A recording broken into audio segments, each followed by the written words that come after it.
Նորից կանենք հարակվե։ Նորից կանենք հարակվե։ Մենք կգնանք մեր ժողովրդին կհամոզենք, կբացատրենք։ Եթե նոր սահմանադրությունը հանրաքվեով չընդունվի, վարչապետը խոստանում է էլի հանրաքվեներ անցկացնել։ Նիկոլ Փաշինյանն այսօր ուղիղ ասաց, նաև այս օրակարգը կյանքի կոչելու համար է, որ իշխող ուժը առաջիկա ընտրություններում ձգտում է ունենալ սահմանադրական մեծամասնություն։ Ինչքան մեծամասնություն ունենանք, այդ թվում սահմանադրությունը փոխելու համար։ Փաշինյանը, որ վերջին 10 օրում ընտրողներին զգուշացնում է, թե իր ղեկավարած ուժի պարտության դեպքում աղետալի պատերազմ է լինելու, անցած շաբաթ պատերազմի պատճառների շարքում մեկն էլ ավելացրեց։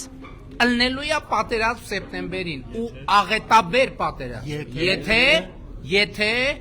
քաղաքացիական պայմանագիր կուսակցությունը սահմանադրական մեծամասնություն չեմ ասում ընտրություններում հաղթի։ Ընդդիմությունը, եթե հաղթի, ըստ վարչապետի խաղաղությունը կփլուզվի եւ պատերազմ կլինի։ Իսկ ինչու պետք է պատերազմ լինի, եթե քաղաքացիական պայմանագիրը հաղթի ընտրություններում, բայց չունենա սահմանադրական մեծամասնություն։ Այսինքն ազգային ժողովի падգամավորների 2/3-ը չլինեն ՔՊԱ-կան։ Նիկոլ Փաշինյանը սա ընտրողներին բացատրեց ոչ այնքան պարզ, բայց հասկացրեց, անկախության հռչակագրից ազատվելու համար է քաղաքացիական պայմանագրին պետք սահմանադրական մեծամասնություն։ Հա, 2/3-ի եւ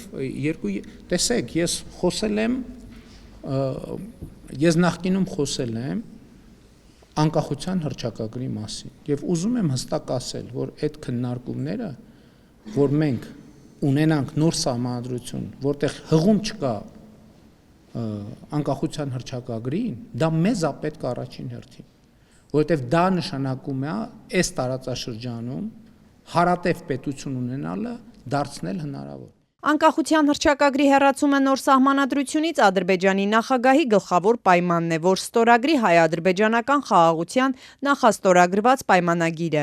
Դատելով Փաշինյանի խոսքերից, նոր մայր օրենքի նախագծում չի լինի անկախության հռչակագրի հղումը։ Սակայն հանրաքվեից առաջ խորհրդարանի падգամավորների 2/3-ը պետք է կողմ քվեարկի նոր սահմանադրության նախագծին։ Եթե քաղաքացիական պայմանագիրը չապահովի այսքան падգամավորի կողմ ձայները, նոր սահմանադրության ընդունման օրակարգը կտապալվի հանրաքվեի փուլ չհասած։ Թե այս, թե անգամ հանրաքվեի փուլում նոր սահմանադրության չընդունումը նշանակում է պատերազմ։ Նիկոլ Փաշինյանը հարցը շրջանցում է կրկին ասելով, թե ինչ կլինի, եթե իր ընդդիմախոսները հաղթեն ընտրություններում։ Չէ, գիտեք, սահմանադրությունը փոխվելու մասին չի։ Խոսքը 2/3-ը սահմանադրության մասին է։ Ես ուրիշ բան եմ ասում։ Եկեք այդ երկու երևույթները իրարից տարբերենք։ Ես ասում եմ, եթե այս ընդդիմությունը եկավ իշխանության, ինչը ես իհարկե պրակտիկորեն բացառում եմ ժողովրդի հետ շփումների արդյունքում, ինչու է լինելու պատերազմ։ Սահմանադրական բարեփոխումների խորհրդի անդամ Էդմոն Մարուքյանը, որն արդեն մի քանի ամիս է բոյկոտել է հանձնաժողովի նիստերը, կարծում է այսօր Նիկոլ Փաշինյանն ըստ էության հաստատեց այն, ինչ վաղուց բոլորը գիտեն, սահմանադրությունը փոխվում է Բաքվի պահանջով։ Սահմանադրական դատանի որոշումից հետո,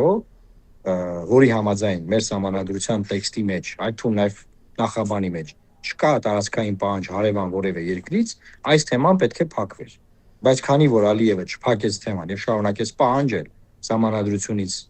փոխել նոր սահմանադրություն ընդունել ըստ էության, մեր իշխանությունները, այսինքն որպես Ալիևի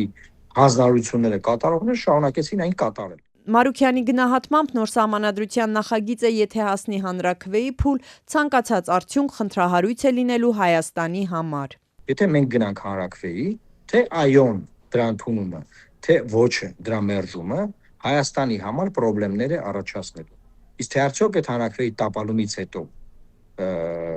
կարողանան նորը անել, դա էլ մեծ հարց է։ Ես չեմ ուզում մենք սարքենք Կիկոսի մահը,